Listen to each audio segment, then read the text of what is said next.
105 शब्द प्रति मिनट शुरू। 8 महीने से दिल्ली की सीमाओं पर चल रहा किसान आंदोलन अब संसद के मानसून सत्र में भी दस्तक दे रहा है। केंद्र सरकार अब भी बार बार किसानों को बातचीत का प्रस्ताव दे रही है, मगर किसान नए कृषि कानूनों को खत्म करने की मांग से कम पर बात करने को तैयार नहीं है। वहीं सरकार ने इन कानूनों को एक निश्चित समय सीमा तक टाल दिया। इनमें जरूरत के हिसाब से संशोधन करने का आश्वासन दे रही है, पर वास्तव में पूरा आंदोलन राजनीति की भेंट चढ़ गया और वे हजारों लोग जो अपने काम काज के लिए हर रोज दिल्ली आते जाते हैं, इस आंदोलन से होने वाले जाम से परेशान होते हैं। सरकार आंदोलनकारियों पर किसान विरोधी होने का तमगा मिलने के भय से कड़ाई नहीं कर रही है। कोरोना महामारी के चरम काल में भी किसानों का सांकेतिक जमावड़ा दिल्ली के सिंगू, टीकरी और गाजीपुर सीमाओं पर लगा ही रहा। पश्चिम बंगाल विधानसभा चुनावों में भी इस किसान आंदोलन ने भूमिका अदा की। किसान नेता और विपक्षी दलों ने दावा किया कि किसान आंदोलन और उसके नेताओं के बंगाल दौरों ने भाजपा को सत्ता में आने से रोक दिया। अब पंजाब, उत्तर प्रदेश और उत्तराखंड में अगले साल विधानसभा चुनाव होने हैं। अधिकतर इन्हीं राज्यों के किसान आंदोलन चला रहे हैं, इसलिए लगता है कि किसी न किसी बहाने किसान आंदोलन को इन राज्यों के विधानसभा चुनाव तक चलाया ही जाएगा। पेरा यह आंदोलन जिन 3 कृषि कानूनों के विरोध में शुरू हुआ था, उनमें से एक कानून मंडियों के बाहर भी उपज बेचने की इजाज़त देने का है। दूसरा कानून किसानों को सहकारी खेती की अनुमति देने वाला है और तीसरे में अनिवार्य फसलों पर से रोक हटाने का है। सरकार समझाती रही कि इन कानूनों से किसानों को लाभ होगा, उनकी जमीन कोई नहीं ले सकता और मंडियां खत्म नहीं की जा रही है। फसलों को खुले में बेचने की इजाज़त दी जा रही है। देश में मंडी और उसमें सक्रिय आड़तियों की व्यवस्था पंजाब और हरियाणा में सबसे मजबूत है, मगर पंजाब से कुछ किसानों ने दिल्ली की सिंगू सीमा पर 8 महीने पहले इन कृषि कानूनों के खिलाफ आंदोलन शुरू कर दिया। उनके साथ हरियाणा के किसान भी जुड़े। टीकरी बॉर्डर पर भी आंदोलन चलने लगा। भारतीय किसान यूनियन गाजीपुर पर और उसी यूनियन का एक बड़ा धड़ा चिल्ला बॉर्डर पर धरना देने लगा। बाद में यह धरना खत्म हो गया। इन धरनों में 40 से ज़्यादा किसान संगठन शामिल है। उनमें वामपंथी दलों के कई संगठन घोषित रूप से शामिल है। पेरा मामला सुप्रीम कोर्ट पहुंचा तो उसने 12 जनवरी को तीनों कृषि कानूनों पर अंशकालिक रोक लगाकर समाधान के लिए 4 सदस्यों की समिति बना दी। उससे भी बात नहीं बनी। फिर सरकार ने कानूनों को 1.5 साल के लिए टालने का प्रस्ताव दिया, पर किसान संगठन नहीं माने।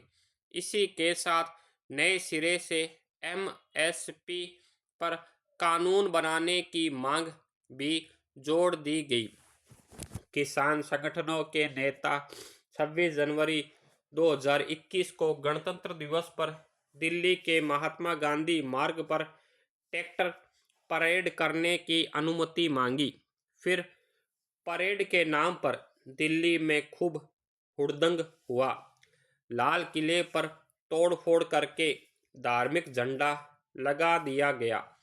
बाद में अतिरिक्त सुरक्षा बल तैनात करके धार्मिक झंडे को हटाया गया और पुलिस ने उपद्रवियों के खिलाफ कार्यवाही शुरू की। पैरा सभी को लगा था कि सालों बाद खेती किसानी देश के मुख्य एजेंडे में आ गई है, पर आंदोलन के जरिए जमकर राजनीति होने लगी। देश भर में भाजपा विरोधी ताकतें आंदोलन से जुड़ गई। 80 के दशक के आखिर में सक्रिय हुई चौधरी महेंद्र सिंह टिकैत की अगुवाई वाली भारतीय किसान यूनियन तभी तक ताकतवर रही जब तक वह सक्रिय राजनीति से दूर रही। वह आंदोलन अन्य मुद्दों के अलावा किसानों के सीमित इलाके में फसल बेचने पर रोक के विरोध में था, मगर जैसे ही राजनीतिक दल किसानों का समर्थन पाने के लिए उन्हें अपने पक्ष में करने में लग गए, आंदोलन भटक गया। तब उसे भाजपा का समर्थन मान लिया गया था। उसी भाजपा सरकार के मुख्यमंत्री कल्याण सिंह ने उनके बार बार सरकार पर हमला करने से नाराज होकर उन्हें मेरठ से लखनऊ आंदोलन करने जाते हुए 31 दिसंबर 1991 को गिरफ्तार कर दिया। टिकैत की उम्मीद से विपरीत उनकी गिरफ्तारी के खिलाफ बड़ा आंदोलन नहीं हुआ। टिकैत ने जेल से रिहा होने के बाद 1993 के विधानसभा चुनाव में मुलायम सिंह यादव का समर्थन कर दिया। उसके बाद टिकैत के दिन वापस नहीं लौटे। पैरा उसके बाद उनके दोनों बेटे यूनियन को ताकतवर बनाने में लगे हुए हैं। बड़े होने के नाते नरेश टिकैत किसान यूनियन के अध्यक्ष हैं, लेकिन सारे फैसले उनके छोटे भाई राकेश टिकैत करते आए हैं। इस किसान आंदोलन से उन्हें भी ताकत मिल गई। 26 जनवरी को लाल किले पर हुए उपद्रव के बाद किसान आंदोलन खत्म सा होने लगा। स्थानीय लोग किसानों के धरने से पहले ही परेशान थे, लेकिन तब कुछ लोगों की उनके प्रति सहानुभूति भी थी। बाद में तो सभी सीमाओं से धरना हटवाने के लिए स्थानीय लोग प्रदर्शन करने लगे। कई संगठन हंगामे के बाद आंदोलन समाप्त कर वापस लौट गए।